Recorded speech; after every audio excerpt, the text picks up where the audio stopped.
It's December 7th. That means it is Lagway Day. The Florida Gators are in on DJ Lagway, of course, the highly ranked quarterback out of Texas, and we're going to talk about it here on Locked On Gators. You are Locked On Gators, your daily podcast on the Florida Gators. Part of the Locked On Podcast Network, your team every day.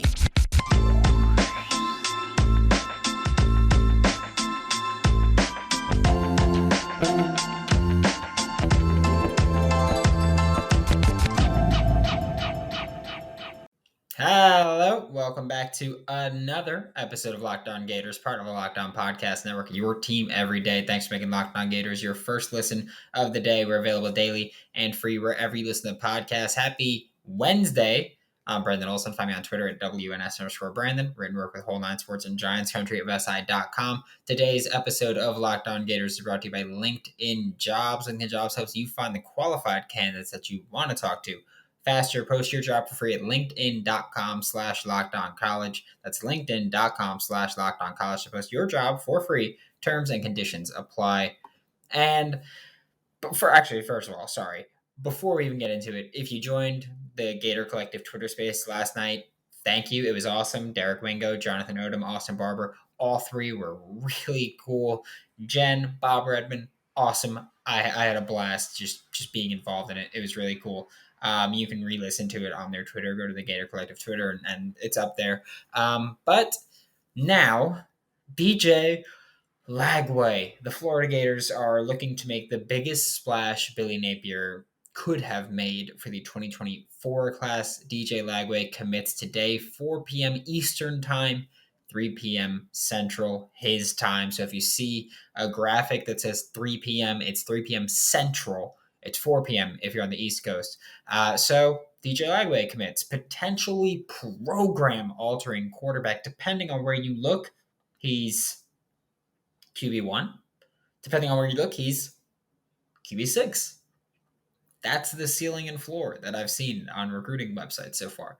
So you're looking at a potentially program-altering quarterback. He's a dual threat type that would be I don't want to say a true test for Billy Napier, but I will say that, and we've had John Garcia on here to talk all the time about DJ Lagway, where you're getting a legitimate dual threat quarterback, an athlete that can throw the ball comfortably. We saw Anthony Richardson this year he made progress, he took steps, but he never made the big leap that we were all hoping for. Hard to do that with less than a year of work with a quarterback and a coach.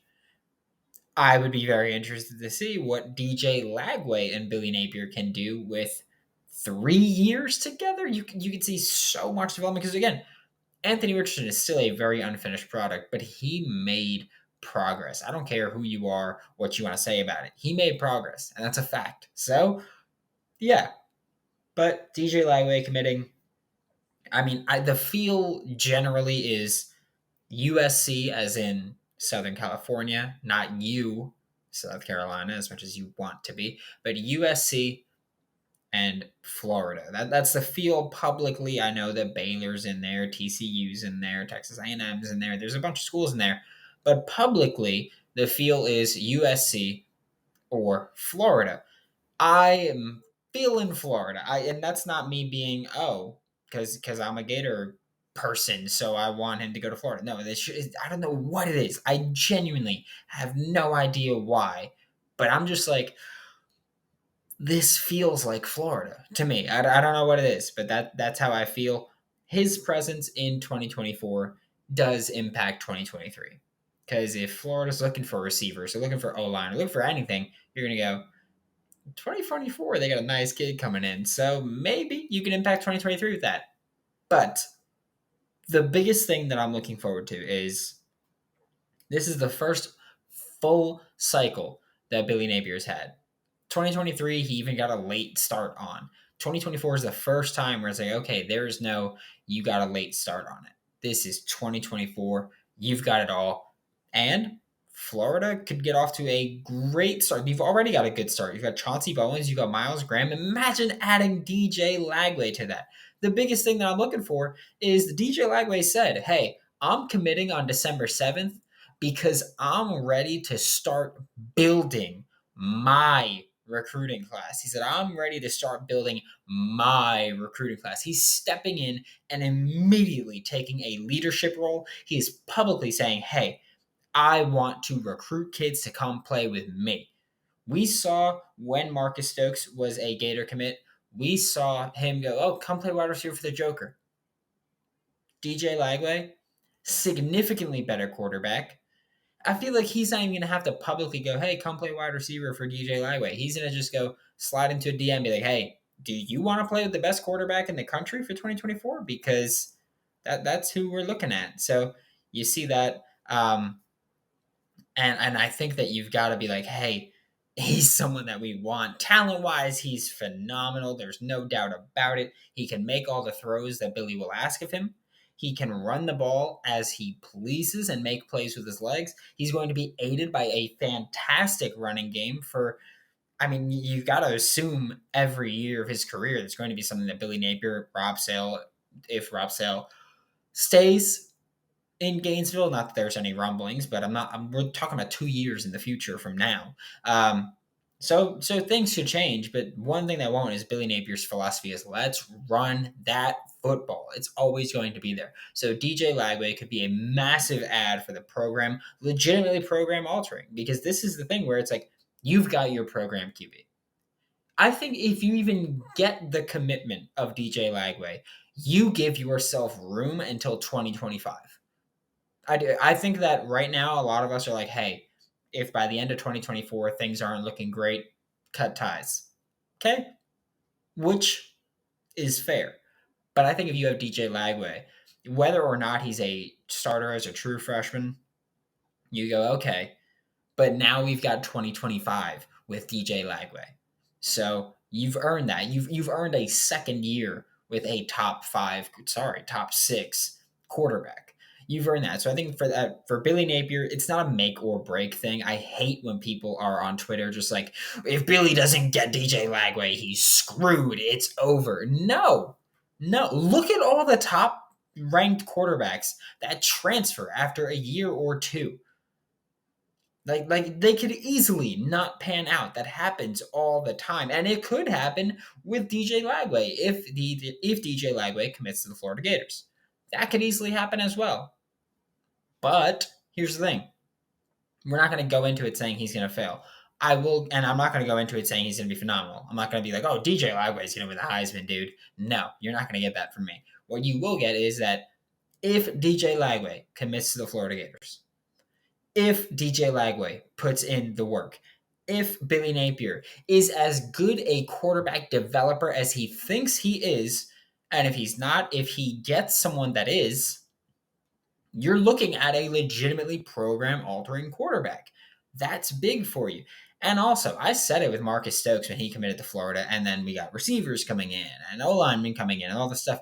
I was like, I don't necessarily care if you work out. If you're the reason that receivers commit to Florida, if you're the reason that offensive linemen commit to Florida, and when you're a 5-star quarterback like DJ Lagway, if you're the reason that you can get defensive players to commit to you, then you are a program-altering quarterback, and you did your job, whether or not you live up to the expectations, the unrealistic expectations that we will set on you. If you get the other guys to you, that's what matters.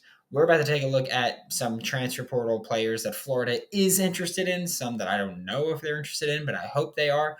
But first, today's episode of Locked On Gators is brought to you by LinkedIn. As the sun comes out and small businesses are back in business, LinkedIn Jobs makes it easier for you to grow your team. LinkedIn Jobs makes it easy for you to find the people that you want to interview faster and for free. And if you've never used LinkedIn Jobs before, I highly recommend it. Just saying, with simple tools like screening questions, it makes it easier for you to focus on candidates with just the right skills and just the right experience so you can quickly prioritize who you'd like to interview and hire. LinkedIn Jobs helps you find the candidates that you want to talk to faster, and every week, nearly 40 million job seekers visit LinkedIn. Post your job for free at linkedin.com/lockdowncollege. That's linkedin.com/lockdowncollege to post your job for free. Terms and conditions apply.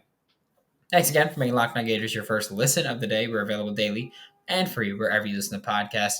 In this section, we're just talking about people that I know Florida is at least interested in. We'll see how much contact they've made. The first two, I know they've made contact with. The second two, I'm not sure if they made contact. I know there's a rumor they've made contact. I do believe they've made contact, but I don't know it for a fact.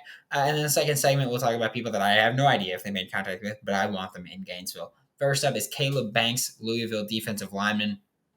I know that a story came out yesterday. I think it was yesterday evening, might have been afternoon, whatever, where Caleb Banks said that he's planning on taking a visit to Florida. He's interested in being a Gator. Barely played at Louisville, but this season, 23 pass rush reps. Okay? Not a lot at all. That's what a lot of guys get in a single game. 4 pressures. That is a great clip. Like that is a great ratio to get 4 pressures on 23 pass rush reps, where let's see what that is. That is 17.4% of your pass rush reps. I'm cool with that. If you get pressure on 17% of your reps, I love it. So Caleb Banks is someone that Florida could look to add. He could play.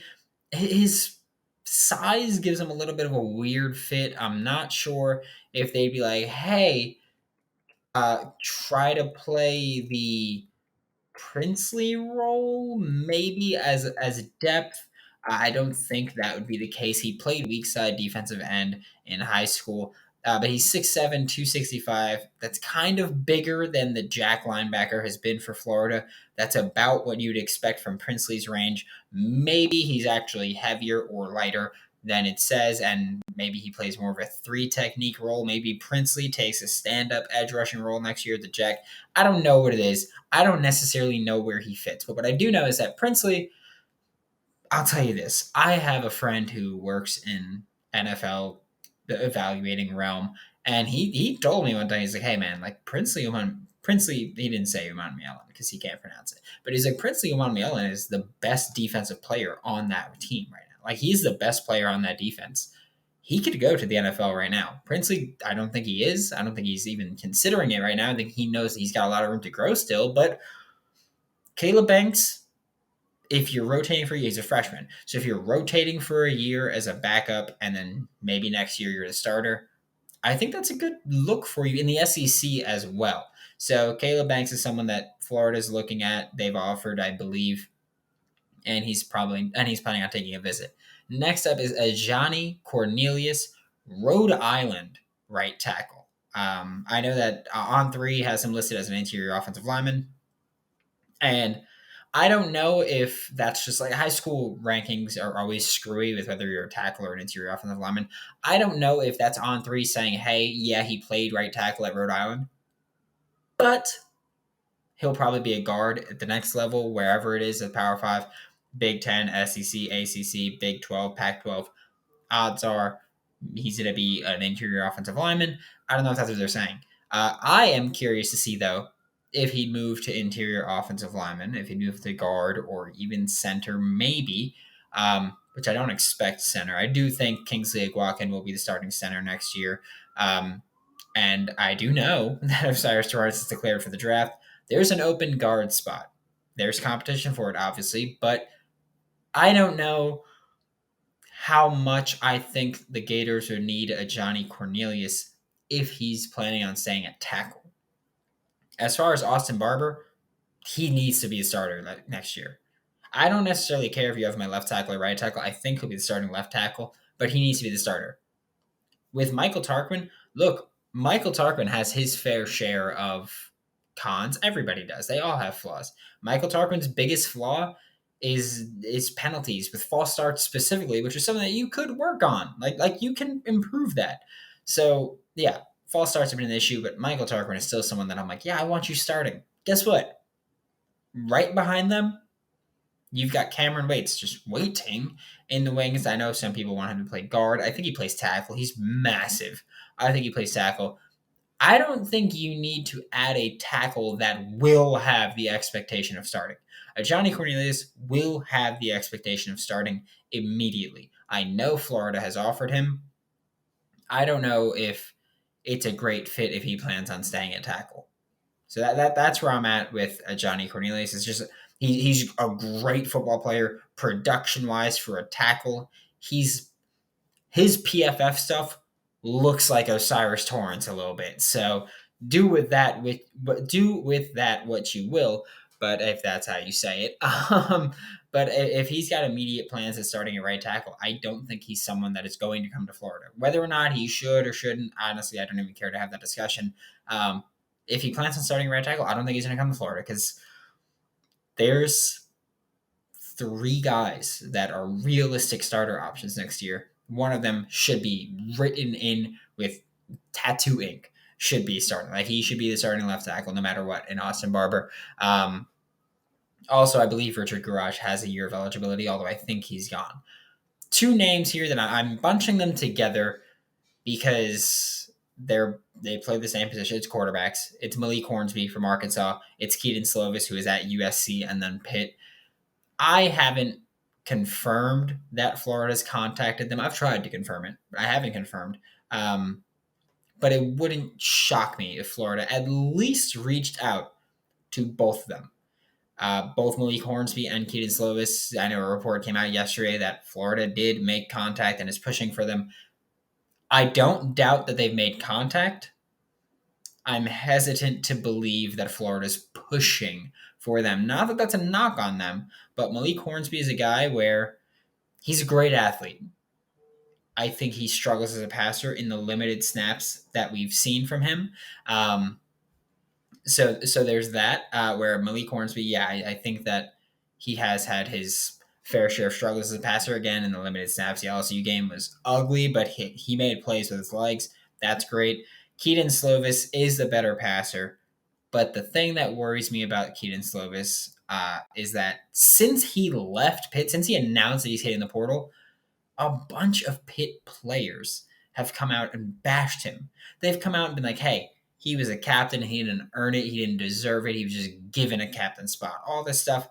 So I don't know if I care for adding him just to add him to the quarterback room. And 2, I don't know if I want him near, Jaden Rashada in 2023 or near Jack Miller III or near Max Brown, where that kind of attitude is encouraged from the quarterback. So I don't think I want him here, let alone whether or not Florida really pushed for him.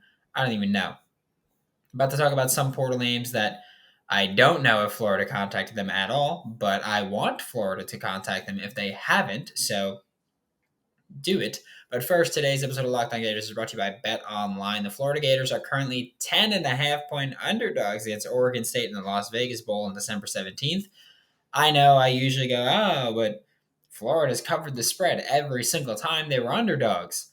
I'm not going to say I'm banking on that one. I will say I don't know if I'm betting the spread either way because I don't know who Oregon State will have. Stuff could happen. So I will say this, though. The over-under is 52.5.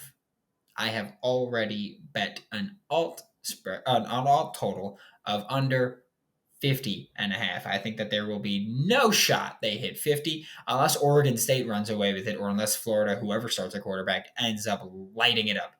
I don't think it'll happen, though. So BetOnline is your number one source for all of your betting needs and sports information. Been very profitable for me lately. Thanks, Boyan, for yesterday. Appreciate you.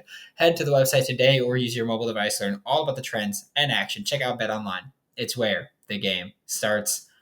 To wrap up today's show, we're talking about some portal names that are in the portal that I want in Gainesville that I don't know if Florida contacted them. There are some guys that I want to be Gators that I know Florida has not yet contacted them. I don't know anything if Florida has contacted these guys. First up, Javion Cohen from Alabama. I know he's listed as a tackle on I forgot which site it was, but they're like, this tackle. He's a guard. The dude played guard. So he played guard at Bama. He has starter experience, starter quality player, could step in right away. And again, nobody is going to be able to step in and replace Osiris Torrance. Osiris Torrance is the best guard in the nation. You're not just going to add that and replace that every year. You can't do it. But Javian Cohen in 2021 allowed 34 pressures as a guard. In 2022, he allowed 6 pressures. That's really freaking good.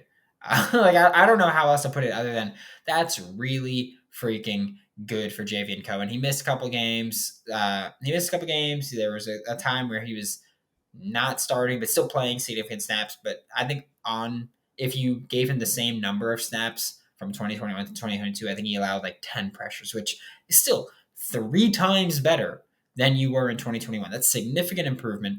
Plus, also, you can always use veteran leadership, especially on the offensive line. Add in an SEC player on the offensive line, an SEC starter, an Alabama starter. This isn't an SEC starter in the sense of like, oh, Missouri starter. No, this is Alabama. You could add a player there that you know is interested. He has to be. He has to be interested in being here.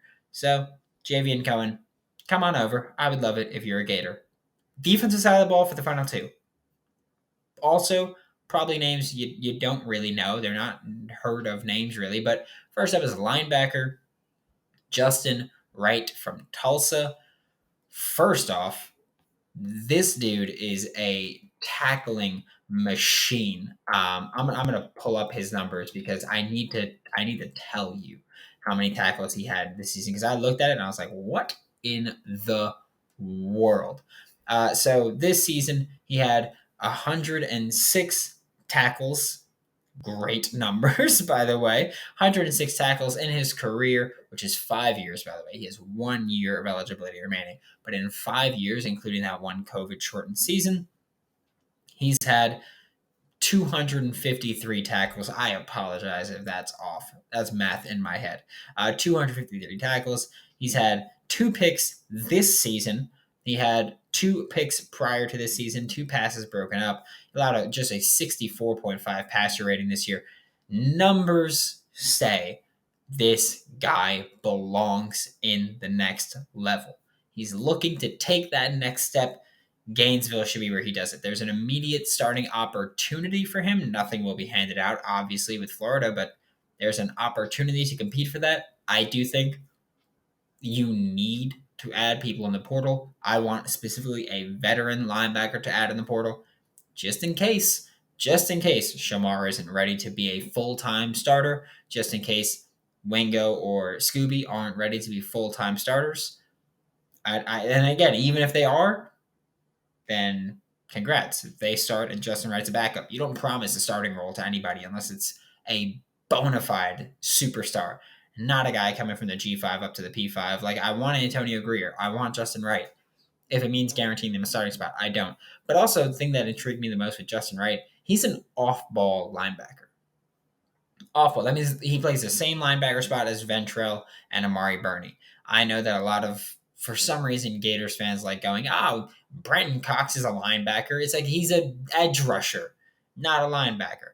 This linebacker, Justin Wright, had 22 pressures this season. 22 pressures this season from an off-ball linebacker spot. He only rushed 88 times by that. He only blitzed 88 times. He got a pressure 1 out of every 4 pass rush opportunities. 25% is phenomenal. I will take that every single day of the week. And also compared to other Gators off-ball linebackers rushing the passer, you have, Amari Burney had 61 pass rush reps. He had 12 pressures. Ventrell Miller had 45 pass rush reps. He had 16 pressures. Imagine having someone that will be much more productive on a per-snap basis than at least Amari Burney, not so much Ventrell Miller, who Ventrell does have a higher ratio. Ventrell gets pressure every 3 reps. But still, the point remains. You get a tackle machine that's been incredibly productive as a pass rusher, hasn't been a liability in coverage. What's not to like, right? And then also Andre Carter from Western Michigan, defensive lineman. He could play multiple spots along that defensive line. Pressure cooker, baby. 53 pressures this season. Also, as you can see above me, right there. Yep, that's a Toledo helmet. I went to Toledo. You can see it on the arm. I got the tag. It's covered by the overlay. Whatever. You can see it on the arm that I have the Toledo tattoo. Andre Carter had 14 pressures against Toledo this year. That really sucked to watch. There were 2 people, by the way, who had pressures in the teens against Toledo, which usually has a good offensive line. So that really sucked. Andre Carter just flashes as a run defender, nothing great. But also with Andre Carter, they played against Pitt and Michigan State this year. So not a huge sample size, just 2 games. But in those 2 games, he played well. Given the opportunity against Power 5 programs, I'm cool seeing him play more than I did the same thing with Osiris last year. I was like, look, Osiris Torrance, what did you do against Texas? That was the Power 5 program you played to start the year. I was like, okay, let's carry that over to the SEC and see if you can do it. He got better, by the way. Andre Carter, I'm not expecting to see an Osiris Torrance climb in terms of talent from G5 to P5, but I would love to see Andre Carter out there playing for the Gators. Thanks for making Locked On Gators your first listen of the day. Every day we're available daily and free wherever you listen to the podcast. We'll be back tomorrow to talk more Florida Gators, and hopefully we'll have DJ Lagway as a Florida Gator, which, by the way, if DJ Lagway commits, I'll be going live tonight. Obviously, tomorrow we got John Garcia joining the show. For your second listen, check out Locked On SEC, hosted by Chris Gordy of Sports 790. For Locked On Gators, I'm Brandon Olson. Don't forget to follow me on Twitter at WNS_Brandon. Find all my written work with Whole 9 Sports and GiantsCountryofSI.com, and I'll see you all tomorrow.